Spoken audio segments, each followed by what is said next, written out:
नमस्कार, आप देख रहे हैं 4 PM। मैं हूं आपके साथ सिमरन। लोकसभा चुनावों में अब की बार 400 पार का लक्ष्य लेकर उतरने वाली भारतीय जनता पार्टी अपने लाख प्रयासों और पीएम मोदी से लेकर पूरे बीजेपी आला कमान के बाद बार बार हिंदू मुसलमान करने के बाद भी 400 पार तो दूर की बात, पूर्ण बहुमत के 272 के आंकड़े से भी काफी दूर रह गई और 250 सीटों से भी कम पर सिमट के रह गए। जबकि दूसरी ओर कांग्रेस के नेतृत्व में विपक्ष का इंडिया गठबंधन शानदार प्रदर्शन करते हुए 234 के आंकड़े तक पहुंच गया। बेशक एनडीए गठबंधन के सहयोगियों की मदद से बीजेपी ने तीसरी बार केंद्र में अपनी सरकार बना ली और सत्ता हासिल कर ली, लेकिन इस बार की ये सत्ता उसे अपने सहयोगियों के रहमो करम से मिली है।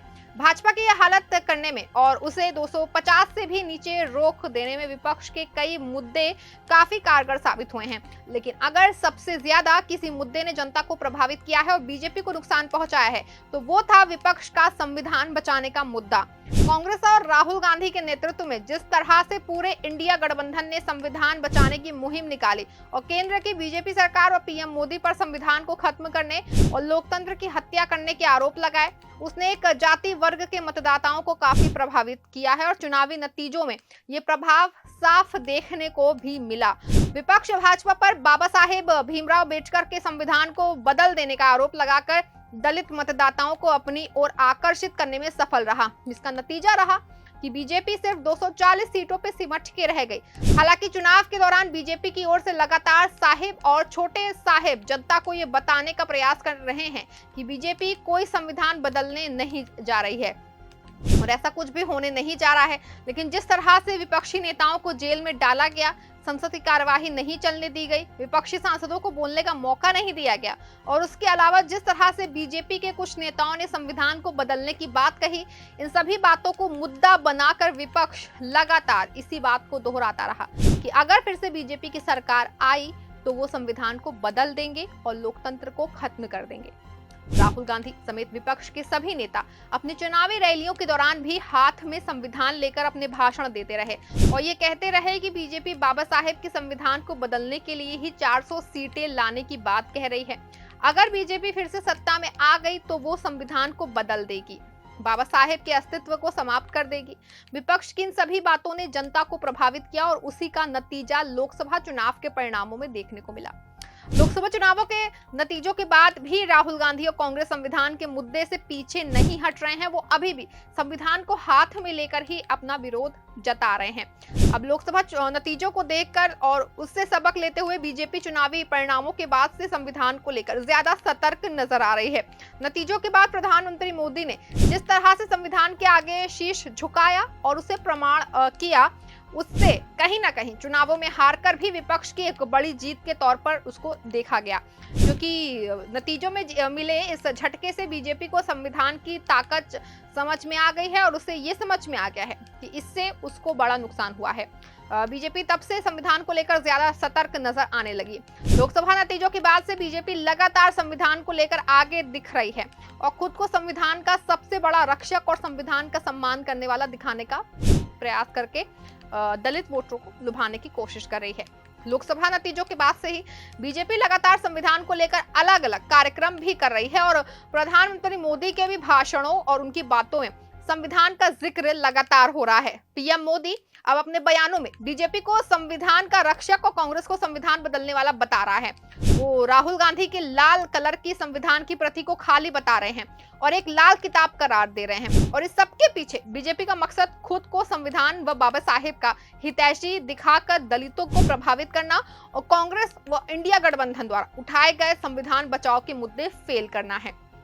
बीजेपी अब संविधान को लेकर कितना सतर्क है और किस तरह से खुद को संविधान का रक्षक और संविधान का उपासक दिखाने का प्रयास कर रही है, इसकी एक झलक 6 दिसंबर को बाबा साहेब भीमराव अम्बेडकर के परिनिर्वाण दिवस पर भी देखने को मिली, जहां पूरी भाजपा बाबा साहेब के सामने नतमस्तक होते हुए नजर आए और खुद को बाबा साहेब व उनके द्वारा लिखित संविधान का सबसे बड़ा उपासक बताते दिखी। दरअसल बीजेपी संविधान के बहाने लोकसभा चुनावों में उससे दूर जाने वाले दलित व पिछड़ों के वोटरों को अपनी ओर वापस झुकाना चाहती है। इसीलिए बीजेपी संविधान और बाबा साहेब के आगे लोकसभा नतीजों की बात से पूरी तरह से नतमस्तक नजर आ रही है। राहुल गांधी की संविधान वाली लाल किताब और अखिलेश यादव के पीडीए से डरी भाजपा बाबा साहेब के परिनिर्वाण दिवस पर बूथ स्तर पर बड़े कार्यक्रम कराने के लिए मजबूर हो गई। परिनिर्वाण दिवस पर उत्तर प्रदेश से लेकर के केंद्र यानी कि सीएम योगी से लेकर के पीएम मोदी तक पूरी बीजेपी बाबा साहेब के आगे नतमस्तक हो गई। प्रधानमंत्री नरेंद्र मोदी, केंद्रीय गृह मंत्री अमित शाह और भारतीय जनता पार्टी के राष्ट्रीय अध्यक्ष एवं केंद्रीय स्वास्थ्य मंत्री जेपी नड्डा ने बाबा साहेब को याद किया और श्रद्धांजलि दी। प्रधानमंत्री नरेंद्र मोदी ने बाबा अंबेडकर के संघर्ष को याद करते हुए सोशल मीडिया पर एक तस्वीर शेयर की और लिखा कि महापरिनिर्वाण दिवस पर हम संविधान निर्माता और सामाजिक न्याय के प्रतीक डॉक्टर बाबा साहेब अंबेडकर को नमन करते हैं। अपनी पोस्ट में बाबा साहेब के योगदान को याद करते हुए पीएम मोदी ने अंत में जय भीम भी लिखा है। जाहिर है कि बाबा साहेब अंबेडकर के बहाने प्रधानमंत्री मोदी एक जाति वर्ग विशेष को भी साधने का प्रयास कर रहे हैं ताकि आगामी चुनावों में उन्हें उसका लाभ मिल सके। साथ ही वो अखिलेश यादव के पीडीए और कांग्रेस के बीजेपी को संविधान विरोधी बताने के टैग का भी काट निकालना चाह रहे हैं। अमित शाह ने भी इसी तरह बाबा साहेब के सम्मान में उन्हें याद करते हुए एक लंबा चौड़ा पोस्ट सोशल मीडिया पर शेयर किया है। सिर्फ बीजेपी के केंद्रीय नेतृत्व द्वारा ही नहीं, बाबा साहेब अंबेडकर के बहाने वोटों को लुभाने का जो है वोटरों को प्रयास किया जा रहा है, बल्कि जिस उत्तर प्रदेश में बीजेपी को सबसे ज्यादा नुकसान हुआ था वहां भी बाबा साहेब अंबेडकर के परिनिर्वाण दिवस पर कई कार्यक्रम किए और सीएम योगी समेत सरकार व पार्टी के कई वरिष्ठ नेताओं ने अलग अलग कार्यक्रमों में हिस्सा लिया और बाबा साहेब को याद किया। कार्यक्रमों में सीएम योगी ने से लेकर के संगठन मंत्री तक की ड्यूटी लगाई गई। यही नहीं, कार्यक्रम से पहले सभी के लिए जरूरी कर दिया गया कि वो संविधान की प्रस्तावना का वाचन जरूर करें। बीजेपी किसी भी कीमत पर अखिलेश यादव के पीडीए और राहुल गांधी के संविधान बचाओ के मुद्दे से सेंध लगाना चाहती है। वो इस मुद्दे की हवा निकाल कर ये बताना चाहती है कि बाबा साहेब डॉक्टर भीमराव अंबेडकर के बताए रास्ते और संविधान पर सिर्फ वही चल रही है। संविधान और बाबा साहेब अंबेडकर के बहाने बीजेपी दलित वोटरों को साधने का प्रयास कर रही है। इसके लिए बीजेपी ऐसा नहीं सिर्फ बाबा साहेब अंबेडकर के परिनिर्वाण दिवस पर सक्रिय हुई है, बल्कि वो लोकसभा नतीजों के बाद से ही उसको लेकर एक्टिव दिख रही है और अलग अलग कार्यक्रमों के जरिए खुद को बाबा साहेब और संविधान का सबसे बड़ा उपासक और रक्षक बताने का प्रयास कर रही है। बीजेपी ने 26 नवंबर यानी कि संविधान दिवस को से 26 जनवरी यानी कि गणतंत्र दिवस तक संविधान गौरव पर्व मनाने का भी ऐलान किया है। इसी पर्व के तहत बाबा साहेब के परिनिर्वाण दिवस पर हर बूथ पर संविधान की प्रस्तावना के जरिए संविधान के बारे में बताया गया। इसमें यह जानकारी देने की कोशिश की गई कि किसी भी तरह संविधान में बदलाव या फिर छेड़छाड़ या उसे खत्म नहीं किया जाएगा। इसके बाद दलित बस्तियों में समरसता भोज गोष्ठियों का भी आयोजन किया गया। बीजेपी अपने इस कार्यक्रम के जरिए प्रत्येक संगठनात्मक जिले में विभिन्न स्थानों पर गोष्ठियों का आयोजन करके बाबा साहेब के व्यक्तित्व व कृतित्व के साथ ही संविधान निर्माण और भारत के विकास में बाबा साहेब डॉक्टर भीमराव अंबेडकर के योगदान पर चर्चा करेगी। विपक्ष के संविधान के मुद्दे का सबसे ज्यादा नुकसान भाजपा को उत्तर प्रदेश में हुआ है, इसीलिए बीजेपी अब यूपी में फिर से 2024 वाली गलती 2027 में नहीं दोहराना चाहती है, इसीलिए वो यूपी में ज्यादा फोकस कर रही है। इस कार्यक्रम के जरिए संविधान की प्रति और बाबा साहेब अंबेडकर की तस्वीर रखकर ये बता रहे हैं कि बीजेपी के सत्ता में रहते हुए संविधान के साथ कोई छेड़छाड़ नहीं होने देंगे।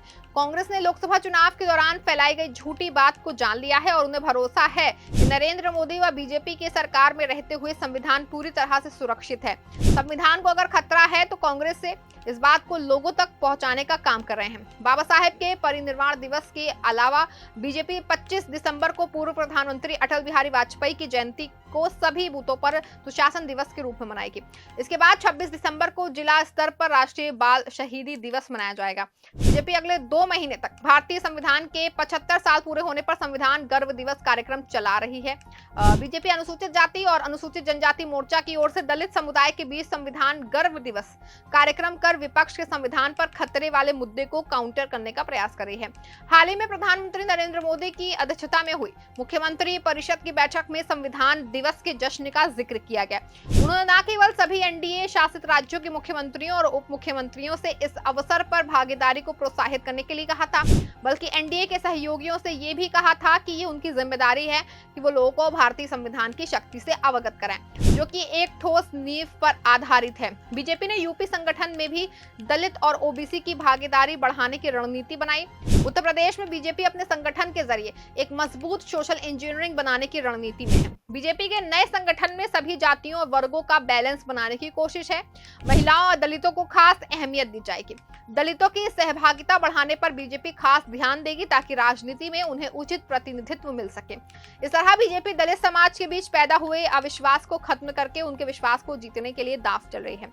पीएम मोदी भी संविधान को लेकर अब कुछ ज्यादा ही झुक रहे हैं और राहुल गांधी पर संविधान को लेकर हमला बोल रहे हैं। महाराष्ट्र विधानसभा चुनाव के दौरान भी बीजेपी संविधान के मुद्दे को लेकर के कांग्रेस और राहुल गांधी को घेरती रही, क्योंकि विपक्ष ने लोकसभा नतीजों के बाद भी संविधान के मुद्दे को नहीं छोड़ा है। राहुल गांधी अभी भी चुनावी जनसभाओं में संविधान की प्रति लेकर भाषण देते हैं, तो वहीं संसद में भी किसी मुद्दे पर विरोध जताते समय कांग्रेस नेताओं के हाथ में संविधान होता है।